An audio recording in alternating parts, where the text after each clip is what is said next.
C'est pas parce que cette maladie nous tombe dessus qu'on va être handicapé. Non, au contraire, elle nous met un petit coup de pied pour nous dire, ben non, tu peux faire encore plein de choses. Salut fraîche, je m'appelle Alizée, j'ai 38 ans et je viens vous parler de ma sclérose en plaques. Donc ça a commencé il y a 10 ans avec une insensibilité de ma jambe. Et sur le coup, j'ai pas compris ce qui se passait. Je pensais que c'était un nerf qui était coincé. Donc je me vois encore sautiller sur moi-même, essayer de décoincer ce nerf. Les jours passent, les semaines passent et ça ne s'arrange pas. Donc là, on commence à faire des examens pour voir un peu ce qui se passe. En 3-4 semaines, j'ai su ce que j'avais. J'ai su que c'était une sclérose en plaques en réalisant tout simplement divers examens et surtout une ponction lombaire. Donc il n'y avait plus aucun doute, c'était bien une sclérose en plaques. C'est une maladie auto-immune qui touche, on peut dire presque l'ensemble du corps, en fait tout ce qui est innervé. Et c'est nos propres anticorps qui s'attaquent à la gaine de myéline. Et du coup, l'influx nerveux a du mal à passer. Ça peut être plusieurs troubles, des troubles visuels, sensitifs, un handicap, des troubles urinaires, c'est vraiment très varié.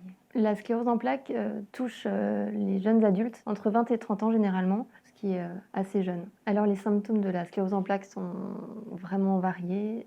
Elles ne touchent pas de la même manière une personne et une autre. Le point commun par contre, c'est la fatigue, elle est chronique. Donc on se lève fatigué, on se couche fatigué. Et en dehors de ça, il y a les symptômes souvent invisibles. Et du coup, c'est un petit peu compliqué pour l'entourage de comprendre. Mais pour ma part, je ressens des décharges dans le corps, des brûlures de la peau. Je peux avoir des difficultés à marcher. Souvent, après une demi-heure de marche, j'ai les jambes, tout le bas du corps qui se raidit. Donc voilà, c'est des symptômes comme ça qui ne se voient pas. Il n'y a pas de médicaments, de remèdes pour guérir de la sclérose en plaques. On n'en guérit pas, on vit avec, mais il y a des traitements. Alors bien sûr, les symptômes restent, ils sont quotidiens ou quasi quotidiens, mais le but des traitements est d'espacer les poussées. Il y a forcément eu des conséquences sur ma vie professionnelle. Je travaillais à temps plein avant, à 100%, et j'ai été obligée par la force des choses, à cause de la fatigue, à cause des troubles de la concentration, de passer à temps partiel pour me permettre de me reposer à côté. La maladie a également un impact sur ma vie personnelle, puisque je suis maman de 2 filles qui ont actuellement 10 et 13 ans. Mais quand elles étaient plus petites, c'était compliqué pour moi, en tant que jeune maman, de devoir assumer des enfants, une vie de famille, de devoir m'occuper de mes filles et d'avoir cette fatigue si importante. Et au début, j'avais aussi beaucoup de poussées jusqu'à ce qu'on trouve le traitement efficace. Mais c'était vraiment compliqué pour moi. Je me sentais dépassée et j'ai été soutenue heureusement par mon mari à l'époque, par mes parents. Il faut trouver un équilibre entre les deux. Alors l'annonce de la maladie a été un choc pour ma famille, surtout pour mes parents. Surtout ma mère culpabilisée que je sois malade alors qu'elle n'y pouvait rien. Mais je pense que c'est un sentiment que toutes les mamans ou les parents peuvent ressentir.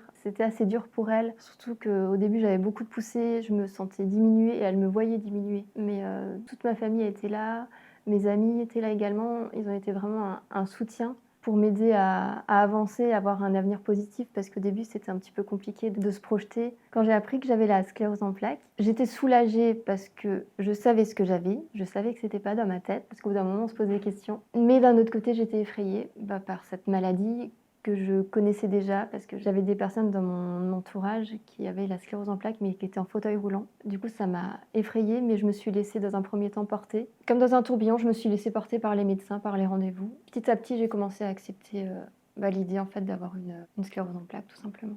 Avec la sclérose en plaques, on navigue un petit peu à vue, c'est-à-dire qu'on ne sait pas comment on va se réveiller demain, comment on sera dans 6 mois, dans 1 an, dans 10 ans. C'est une maladie qui est imprévisible. J'ai envie de dire qu'on vit au jour le jour. Alors on sait qu'il y aura encore des symptômes. C'est un peu le quotidien, mais on espère juste que les poussées s'espacent et qu'il n'y aura pas un handicap, on va le dire, qui s'installe progressivement. Mais la médecine avance, ils font de grands progrès, donc je reste confiante. La sclérose en plaques n'a pas eu qu'un effet négatif sur ma vie, mais également un effet positif, puisqu'avant la sclérose, je n'étais pas du tout sportive. Et grâce à elle, j'ai tout simplement eu besoin de reprendre le contrôle de mon corps. Et je me suis mise à faire de la course à pied, à adorer. J'ai fait 2 raids en Martinique, justement pour apporter un message aussi, pour parler de la maladie. J'ai également fait un semi-marathon. C'est vrai que c'est quelque chose dont je suis fière parce qu'avant, je ne faisais rien du tout. C'est une petite fierté.